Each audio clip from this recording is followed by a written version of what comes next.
21 मार्च को संसद के बजट सत्र में चर्चा के दौरान समाजवादी पार्टी के सांसद रामजी लाल सुमन द्वारा राणा सांगा पर दिए गए विवादित बयान के बाद पूरे देश में विरोध प्रदर्शन हो रहे हैं और सियासत का बाजार भी गर्म है। रामजी लाल सुमन ने 21 मार्च को संसद में भारतीय जनता पार्टी पर वार पलटवार करते हुए उनके ऊपर एक तरीके से कटाक्ष किया कि ये लगातार भारतीय जनता पार्टी के लोग हैं वो मुसलमानों के ऊपर इस बात को लेकर हमला करते हैं कि ये बाबर की औलाद है, जबकि बाबर को भारत के अंदर हमला करने के लिए निमंत्रित करने वाले राणा सांगा है, तो राणा सांगा के जो वंशज है वो भी गद्दार है। इसके बाद बाबर के ऊपर तो पहले से ही लगातार चर्चा होती रहती थी और बाबर का वैसे भारत में कोई बहुत बड़ा इतिहास भी नहीं, क्योंकि 1526 के अंदर बाबर ने पहली बार दिल्ली के सुल्तान इब्राहिम लोदी के साथ युद्ध के बाद लगातार 4 युद्ध लड़े और 4 साल में ही 1530 में उनका डेथ हो गई। तो बाबर का भारत के अंदर कोई बहुत बड़ा न तो इतिहास है न ही कोई योगदान है, तो उनके ऊपर ज़्यादा चर्चा का कोई मतलब नहीं है। लेकिन राणा सांगा को रामजी लाल सुमन द्वारा गद्दार कहने के बाद देश में चर्चा छिड़ गई है, राणा सांगा पर लगातार बात हो रही है। तो मुझे भी लगता है, और मेरे 12th में 11वीं 12वीं में भी हिस्ट्री थी, अंडर ग्रेजुएट भी हिंदी में हुई, हिस्ट्री में हुई, और उसके बाद इतिहास में MA भी की। तो इतिहास मेरा हमेशा से हिस्ट्री फेवरेट सब्जेक्ट रहा है और राणा सांगा भी इतिहास के प्रमुख पात्रों में से मेरे एक फेवरेट पात्र में से एक है।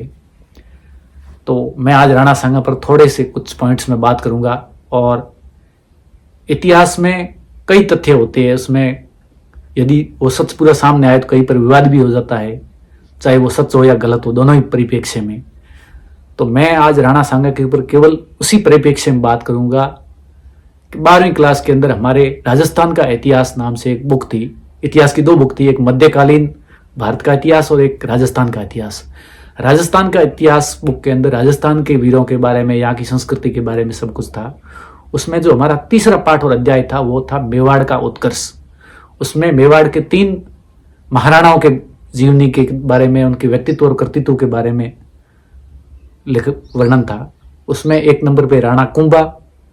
2 नंबर पे राणा सांगा और नंबर 3 पे राणा प्रताप। राणा प्रताप के बारे में इतिहास में लगातार चर्चा होती है और ज़्यादातर आम जनता भी उनसे अच्छी तरह परिचित है, उनके व्यक्तित्व और कर्तृत्व को लेकर। राणा सांगा जो कि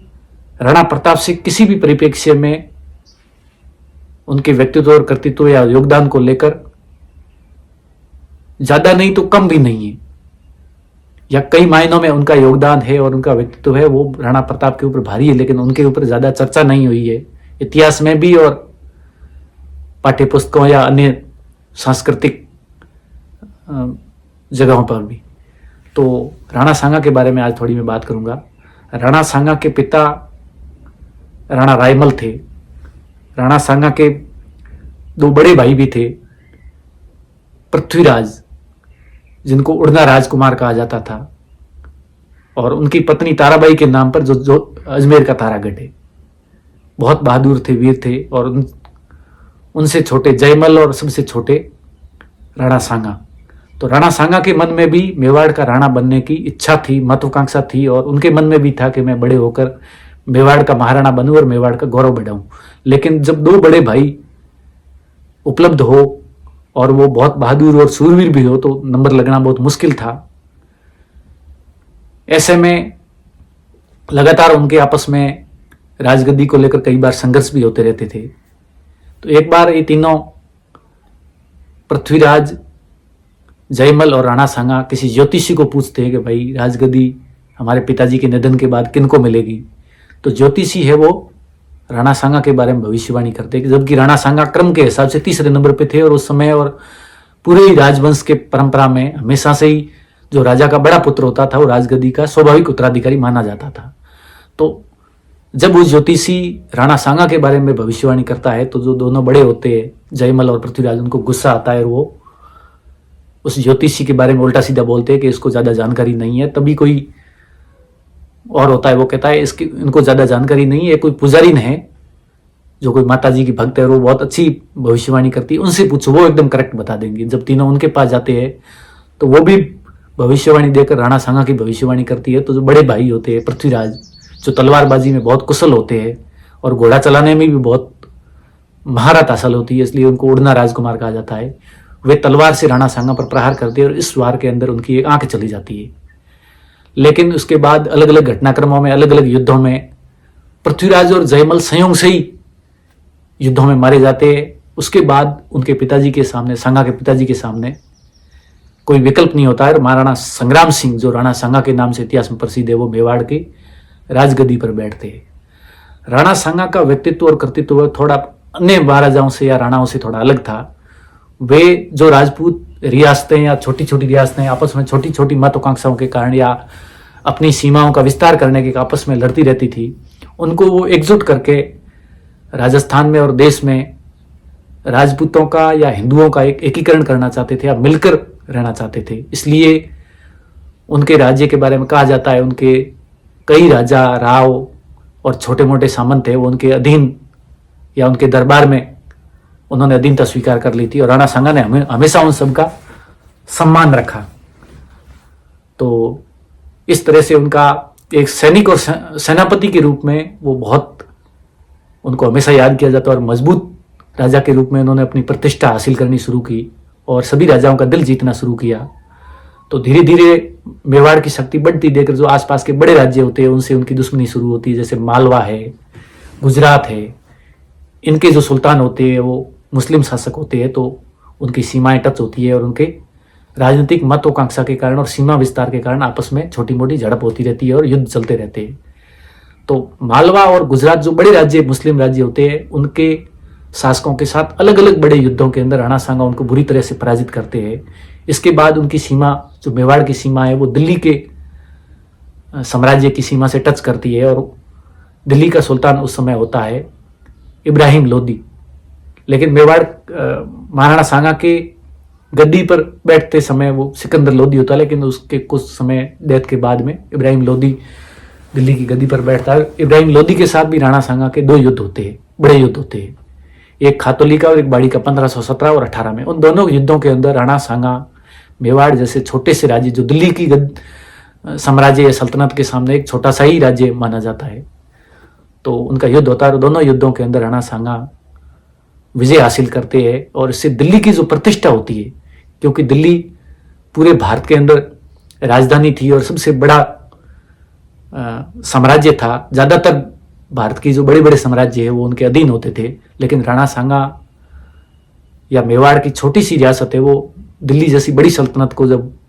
पटखनी देती है तो इससे दिल्ली की जो प्रतिष्ठा होती है धूमिल हो जाती है और मेवाड़ की प्रतिष्ठा वो बहुत ज़्यादा बढ़ जाती है।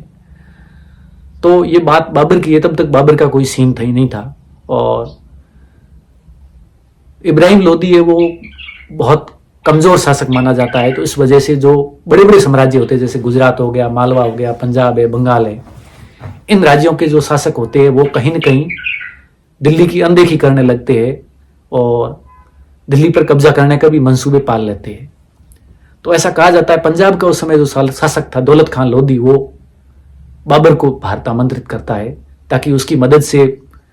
इब्राहिम लोदी को पराजित किया जाए और उसके बाद लूटपाट करके बाबर वापस चला जाएगा और दौलत खान लोधी दिल्ली की गद्दी पर कब्जा कर लेगा। और बाबर खुद की भी महत्वाकांक्षा होती है, तो पुराने समय में युद्धों के कई कारण होते थे, कोई ये कारण नहीं होता था। लेकिन जब बात है राणा सांगा की, राणा सांगा ने के दिल्ली पर कब्जा करने के लिए, इब्राहिम लोदी को हराने के लिए बाबर को भारत में आमंत्रित किया था। अब इसके ऐतिहासिक परिप्रेक्ष्य क्या है, वो एक तो है बाबर खुद की लिखी हुई आत्मकथा बाबरनामा। बाबरनामा के अंदर बाबर खुद लिखता है कि दिल्ली की गद्दी पर कब्जा करने के लिए या इब्राहिम लोदी को हराने के लिए राणा सांगा ने मुझे भारत आमंत्रित किया, लेकिन जब भारत आने के बाद और इब्राहिम लोदी से युद्ध के दौरान राणा सांगा ने मेरी मदद नहीं की और उन्होंने ये समझौता तोड़ा है, तो इस वजह से वो खानवा के युद्ध का कारण गिनाते हैं। लेकिन जब मेवाड़ की ओर से एक पुरोहित की डायरी करके एक छोटी सी बुक्स होती है जिसमें राणा सांगा के दैनिक कार्यों के बारे में विवरण होता है, उसके अंदर ये साफ लिखा होता है कि राणा सांगा बाबर को या जो भी दिल्ली की गद्दी के मुस्लिम शासक थे उनको बाहरी आक्रांता मानता था और उनको भारत से भगाने के लिए भारत के राजपूत या हिंदू राज्यों का एकीकरण करते हैं और उन सबको जो खत लिखते हैं या युद्ध के लिए बुलावा भेजते हैं उन सब में यही कहा जाता है कि बाहरी आक्रमणकारी को भारत से बाहर भगाना है। तो इस बात के सवाल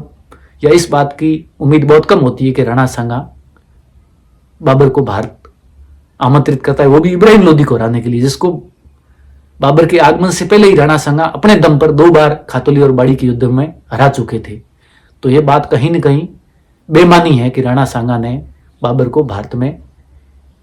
इब्राहिम लोदी को हराने के लिए, दिल्ली पर कब्जा करने के लिए बुलाया होगा। अब रही बात खानवा के युद्ध की या बाबर या राणा सांगा के बीच में लड़े गए युद्ध की, जिसमें कि राणा सांगा की पराजय होती है और जो दिल्ली की गद्दी पर एक राजपूत राजा या हिंदू राजा के गद्दी पर बैठने का सपना होता है, वो कहीं न कहीं राणा सांगा के हार के बाद चकनाचूर होता है। लेकिन इस हार के भी कई कारण होते हैं। इसमें सबसे बड़ा कारण होता है बाबर की सेना में तोपों का प्रयोग, क्योंकि उस समय तक जो भारत के राजा होते हैं या भारत के ज़्यादातर राजस्थान के राजपूत राजा होते हैं, हिंदू राजा होते हैं, वो जो पारंपरिक युद्ध शैली होती है उसी में युद्ध करते हैं, जैसे तलवार हो गया, भाला हो गया, जो भी घोड़ा हाथियों पर बैठकर। लेकिन तोप का प्रयोग एक नया प्रयोग था। बारूद से जो राणा सांगा की सेना में जो बड़ी संख्या में पैदल सैनिक थे, जो घुड़सवार थे, हाथी पर सवार सैनिक थे, जो पारंपरिक तीर बाण से, तलवार से, भालों से युद्ध कर रहे थे, उनके जब उन घोड़ों और हाथियों के जब बाबर की सेना की तोपें या उनके गोला बारूद लगे तो वो हाथी बिल्कुल बिदक कर वापस राणा सांगा की सेना को कुचलने लगे और इस तरीके से एक निर्णायक रूप से राणा सांगा की सेना की हार होती है। हालांकि संख्या में उनकी सेना बहादुरी में ज़्यादा मजबूत थी, लेकिन फिर भी। और दूसरा कारण एक ये भी माना जाता है कि कहीं न कहीं राणा सांगा जब युद्ध का निर्णायक मोड़ था तब खुद बहुत ज़्यादा उत्साह में आ जाते और अपनी सेना को कहीं न कहीं हारता हुआ देखकर, अपने सेनापति और सैनिकों की मौत होती देखकर खुद युद्ध के अंदर कूद पड़ते हैं इससे, और उनके आंख में तीर लग जाता है, वो घायल हो जाते हैं। इससे पूरी सेना है वो नेतृत्व विहीन हो जाती है और युद्ध के अंतिम क्षणों में निर्णायक मोड़ के अंदर राणा सांगा की हार होती है और बाबर दिल्ली की गद्दी पर कब्जा करता है।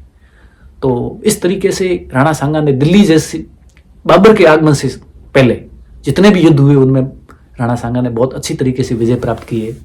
तो अपने जीवन के अंदर उन्होंने कुल 18 युद्ध लड़े ऐसा कहा जाता है। उनमें ये खानवा का युद्ध जो सबसे लास्ट युद्ध उनके जीवन का था बाबर के साथ, उसमें वो हारते। इसके अलावा जितने भी बड़े युद्ध हुए उन सब में उन्होंने विजय प्राप्त की, चाहे वो मालवा के सुल्तान के साथ हो, चाहे गुजरात के सुल्तान के साथ हो, चाहे दिल्ली के सुल्तान इब्राहिम लोदी, उनको भी उन्होंने 2 बार खातौली और बाड़ी के युद्धों में बुरी तरह हराया है। तो निश्चित रूप से कहा जा सकता है कि राणा सांगा एक सैनिक और सेनापति के तौर पे बहुत वीर और बहादुर शासक थे और उन्होंने अलग अलग युद्धों के अंदर अपनी एक आंख, एक हाथ और एक पैर गंवा दिए और उनके सैनिक शरीर पर 80 घावों के निशान थे। उन्हें सैनिकों का भग्नावशेष भी कहा जाता है। कई मामलों में देखा जाता है जो राजा लगातार पुराने समय के अंदर युद्धों में लगा हुआ रहता था तो कहीं न कहीं अन्य कलाओं में या प्रजा की तरफ थोड़ा कम ध्यान दे पाता, ये हो सकता है। लेकिन एक सैनिक और सेनापति के तौर पे राणा सांगा का व्यक्तित्व और कर्तृत्व है, जो उनका योगदान है वो बहुत स्मरणीय रहेगा। और उन्होंने देश के जितने भी हिंदू राज्य या हिंदू रियासतें थी, राजपूत राज्य रियासतें थी, उनको एक करने का बहुत अच्छा प्रयास किया। कहीं न कहीं राजस्थान का हम इतिहास पढ़ते हैं तो उसके अंदर राणा सांगा एकमात्र ऐसे शासक है जिन्होंने राजस्थान की सभी रियासतों को एक करने का, एक छतरी के नीचे लाने का, दिल्ली की गद्दी पर कब्जा करने का एक बहुत अप्रतिम बहादुरी का काम किया था। तो कहीं न कहीं रामजी लाल सुमन का ये बयान है कई मामलों में दुर्भाग्यपूर्ण है। और खैर वो अभिव्यक्ति की स्वतंत्रता है और जितने भी संगठन है वो विरोध भी कर रहे हैं, ये राजनीतिक विषय अलग मसला है। लेकिन मुझे लगा कहीं न कहीं एक हिस्ट्री का स्टूडेंट होने के नाते राणा सांगा के व्यक्तित्व और कर्तृत्व पे थोड़ी बात करनी चाहिए। हालांकि मैंने भी बहुत पहले पढ़ा था, लेकिन जितना हो सका है मैंने उनके व्यक्तित्व पर प्रकाश डालने का काम किया है। धन्यवाद।